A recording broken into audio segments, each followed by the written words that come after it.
Hello बच्चों, एक बार फिर से आप सभी के लिए मैं इंपॉर्टेंट क्वेश्चंस लाया हूँ। अभिव्यक्ति और माध्यम जो अपना रहेगा चैप्टर, इसके इंपॉर्टेंट हैं। बहुत ही महत्वपूर्ण प्रश्न है परीक्षा में आने के दृष्टिकोण से, इसलिए एक बार जरूर रीडिंग मार के जाइएगा और पूरे के पूरे जो क्वेश्चंस हैं इनको आप लोग पढ़ लीजिएगा।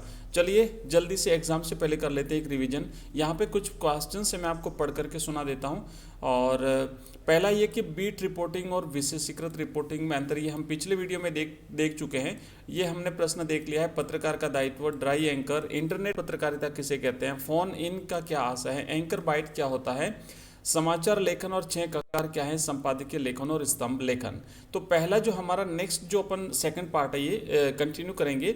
इसमें लिखा हुआ है ड्राई एंकर पर संक्षिप्त टिप्पणी लिखी। हमने देखा था टीवी में समाचार के 7 चरण होते हैं, उसमें से एक है ड्राई एंकर।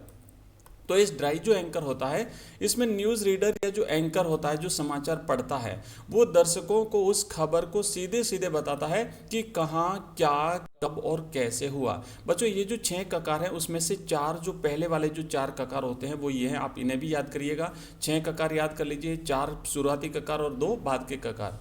तो अब इसमें क्या होता है कि खाली ड्राई एंकर का मतलब होता है खाली खबर पहुंचाई जाती है, और कहाँ से, दर्शकों तक उस खबर को सीधे सीधे बताया जाता है कि जो भी घटना हुई वो कहाँ पे हुई, क्या घटना हुई, कब घटना हुई, कैसे वो घटना हुई। जब तक खबर के दृश्य नहीं आते तब तक एंकर दर्शकों को संवाददाता से मिली जानकारी के आधार पर केवल सूचना पहुंचाता है। बस दृश्य अभी नहीं आए हैं, वीडियो रिकॉर्डिंग अभी नहीं आई है, खाली सूचना पहुंचाई जाती है। तो ये है ड्राई एंकर। नेक्स्ट अब अगला क्वेश्चन रहेगा, फोन इन का क्या आशय है। तो 7 चरणों में से एक चरण है टीवी में सूचनाओं के जो 7 चरण होते हैं इसमें फोन इन। टीवी में सूचनाओं के दूसरे चरण ड्राई एंकर के पश्चात समाचार का विस्तार होता है। तो दूसरा चरण जो होता है ना ड्राई एंकर, उसके बाद फिर जैसे जैसे दृश्य आते रहते हैं, जैसे जैसे वहाँ से और ज़्यादा सूचना आती है घटना स्थल से, तो उसके बाद उसका विस्तार होता है समाचार का। एंकर घटना स्थल पर उपस्थित संवाददाता से फोन पर बात करके सूचनाएं दर्शकों तक पहुंचाता है। ध्यान रखना, अब फोन इन का मतलब क्या होता है कि फोन के माध्यम से वहां से डायरेक्ट कांटेक्ट किया जाता है। आप लोगों ने टीवी पे देखा होगा कई बार, जो संवाददाता होता है ना वहां पे जो उपस्थित होता है जहां घटना स्थल होती है, वहां पे वो कॉल करके पूछता है उससे कि बताइए आप हमारे दर्शकों को कि भाई ये घटना कब, कैसे, क्यों हुई थी। तो इसमें जो रिपोर्टर होता है जो घटना स्थल पर मौजूद होता है, वो घटना स्थल पर मौजूद रहता है और घटना स्थल से जो भी जानकारी मिलती है रिपोर्टर उन्हें ज़्यादा से ज़्यादा दर्शकों तक पहुंचाता है। तो फोन इन का मतलब होता है घटना स्थल पर स्थित, जो घटना स्थल हुआ है वहां पे उपस्थित रिपोर्टर फोन के माध्यम से सूचनाएं जो है वो दर्शकों तक सीधे पहुंचाता है। नेक्स्ट है अगला क्वेश्चन हमारा, इंटरनेट पत्रकारिता किसे कहते हैं, इसके 2 प्रमुख लाभ बताइए। तो पहले तो ये बता दूं कि आधुनिक जनसंचार के माध्यमों में सबसे लोकप्रिय माध्यम है इंटरनेट, और इंटरनेट पर अखबारों का प्रकाशन तथा खबरों का आदान प्रदान करना, लेखों, चर्चा परिचर्चा, बहस, फीचर, झलकियां, डायरिया आदि अपने समय की धड़कनों को अनुभव और दर्ज करने को इंटरनेट पत्रकारिता कहते हैं। अब इंटरनेट पत्रकारिता के जो लाभ है उसमें यह है कि इसमें खबरों का संप्रेषण किया जाता है, सूचनाएं भेजी जाती है, और समाचारों के संकलन, उनके सत्यापन और पुष्टिकरण के लिए इंटरनेट का प्रयोग किया जाता है। मान लीजिए कोई घटना आई, कोई सूचना आई आपके पास, अब आप कंफर्म नहीं है कि क्या पता ये घटना हुई कि नहीं हुई, तो हम तुरंत इंटरनेट पर जाते हैं, उस सूचना से रिलेटेड चीज़ों को ढूंढते हैं और वहाँ पर हम पुष्टि करेंगे कि हाँ ऐसी खबर हुई है या गलत है। अगला क्वेश्चन है 40वां, उल्टा पिरामिड शैली में समाचारों को किस क्रम में लिखा जाता है। हमने देखा था ना कि ये उल्टा पिरामिड होता है, तो ये उल्टा पिरामिड जो है ये समाचार उस उल्टा पिरामिड शैली में लिखे जाते हैं। तो इसमें क्रम क्या रहता है, तो उल्टा पिरामिड शैली में समाचारों के सबसे महत्वपूर्ण तथ्य को सबसे पहले लिखा जाता है। जो सबसे ज़्यादा इंपॉर्टेंट चीज़ होती है वो ऊपर लिखी जाएगी, फिर ऐसे घटते महत्व क्रम के हिसाब से उन्हें लिखा जाता है ना, उसके बाद घटते हुए महत्व क्रम में तो अन्य तथ्यों या सूचनाओं को लिखा जाता है।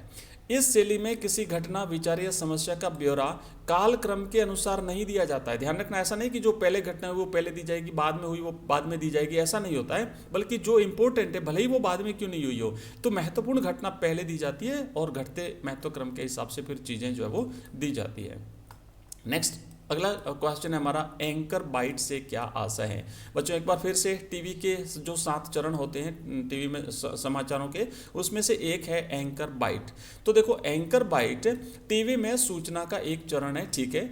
बाइट यानी कथन, बाइट का मतलब क्या होता है, कथन। टेलीविजन में किसी भी खबर को पुष्ट करने के लिए इससे संबंधित बाइट दिखाई जाती है। इस तरह टेलीविजन पत्रकारिता में बाइट का बड़ा महत्व होता है। बाइट मतलब किसी भी व्यक्ति का कथन है ना, वहाँ पे उस खबर को पुष्ट करने के लिए दिखाया जाता है। जैसे कि मान लीजिए कोई घटना हुई है, तो उस घटना की सूचना के साथ साथ घटना के प्रत्यक्षदर्शी या जो संबंधित व्यक्ति होते हैं उनका कथन दिखाया जाता है, सुनाया जाता है और खबर को प्रामाणिकता प्रदान की जाती है। तो मान लीजिए कहीं कोई जैसे एक्सीडेंट हुआ, तो उस समय जो लोग वहाँ पे उपस्थित थे, जो प्रत्यक्षदर्शी थे, उनसे पूछा जाता है और वो जो संवाददाता होता है वहाँ माइक उनके सामने करता है और फिर कैमरा होता है, फिर उनसे पूछा जाता है बताइए ये घटना कब हुई, बताइए ये घटना कैसे हुई, बताइए ये घटना कितने बजे हुई। तो वो व्यक्ति जो बोलेगा वो सेम जो सूचना जब उस पर प्रसारित की जाती है टीवी पे, तो वो होती है एंकर बाइट।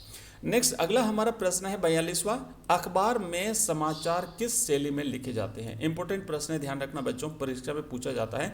आपको लिखना है कि अखबारों में प्रकाशित अधिकांश समाचार एक खास शैली में लिखे जाते हैं जिन्हें उल्टा पिरामिड शैली कहते हैं। इन समाचारों में किसी भी घटना, समस्या या विचार के सबसे महत्वपूर्ण तथ्य, सूचना या जानकारी को सबसे पहले पैराग्राफ में लिखा जाता है। तो ये जो उल्टा पिरामिड शैली है ना, आप इसे याद रखिएगा कि पहले तो उल्टा पिरामिड शैली में समाचार लिखे जाते हैं। उसके बाद इसमें 3 चरण होते हैं समाचार लेखन में। पहला होता है इंट्रो, दूसरा होता है मध्य भाग, तीसरा होता है समापन। तो जो महत्वपूर्ण सूचना होती है वो सबसे पहले जो इंट्रो होता है उसमें लिखी जाती है, उसके बाद के पैराग्राफ में उससे कम महत्वपूर्ण सूचना या तथ्य की जानकारी दी जाती है और ये प्रक्रिया तब तक जारी रहती है जब तक समाचार खत्म नहीं हो जाता। अगला क्वेश्चन है, टेलीविजन में लाइव शब्द का क्या आशय है। तो बच्चों लाइव तो आप बिल्कुल सभी समझते हैं कि घटना स्थल से सीधे प्रसारण को लाइव किया जाता है। जहां भी घटना हुई है वहां से डायरेक्ट जो भी घटित हो रहा है, जो भी वहां पे हो रहा है, वो सब कुछ जो वो डायरेक्ट दिखाया जाता है। सभी टीवी चैनलों में होड़ होती है कि किसी भी घटना को सीधे दर्शकों तक सबसे पहले पहुंचाया जाए। इसके लिए मौके पर मौजूद रिपोर्टर और कैमरामैन ओबी वैन के जरिए घटना के बारे में सीधे दर्शकों को दिखाते और बताते हैं, ये लाइव कहलाता है। नेक्स्ट है, रेडियो और टेलीविजन की भाषा किस प्रकार की होती है। तो रेडियो और टेलीविजन आम आदमी के माध्यम है। भारत में इनके श्रोताओं और दर्शकों में शिक्षित व्यक्ति से अशिक्षित व्यक्ति तक, मध्यम वर्ग से लेकर किसान मजदूर तक सभी हैं। अतः रेडियो और टेलीविजन की भाषा समझ में आने लायक होनी चाहिए, परंतु भाषा के स्तर और गौरव का भी ध्यान रखा जाना चाहिए। रेडियो के विषय में बताइए। तो बच्चों रेडियो एक ध्वनि माध्यम है, क्योंकि हम केवल इसमें समाचारों को सुन सकते हैं या कोई भी चीज़ जो वहाँ से प्रसारित होती है, जैसे खबर हो, संगीत हो, नाटक हो, कुछ भी हो, केवल हम सुन सकते हैं। इसकी तात्कालिकता, घनिष्ठता और प्रभाव के कारण, इसमें अद्भुत ध्वनि तरंगों के कारण यह देश के कोने कोने तक पहुँचता है। Akashvani, FM channel, BBC radio आदि अनेक केंद्र हैं। नेक्स्ट है, टेलीविज़न और रेडियो में क्या समानता और अंतर है।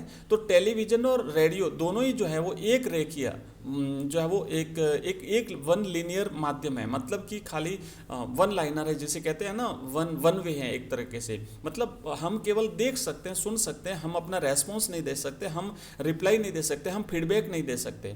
ये श्रोता और दर्शक पर आधारित होते हैं। दोनों में समाचार बुलेटिन का स्वरूप और शैली का यही आधार है। अंतर यह है रेडियो टेलीविज़न में कि रेडियो में शब्द और ध्वनि का महत्व होता है, तो टेलीविज़न में दृश्य महत्वपूर्ण होते हैं, शब्द और ध्वनि उसके पीछे चलते हैं। बच्चों इसी तरह से जो अभी हम फिलहाल इतने ही क्वेश्चंस करेंगे और बाकी जो बचे हुए क्वेश्चंस मैं आपको नेक्स्ट जो है वो पार्ट रहेगा इसका, उसमें अवेलेबल कराता हूँ। तो मिलते हैं अगले पार्ट में, तब तक के लिए जय हिंद, जय भारत।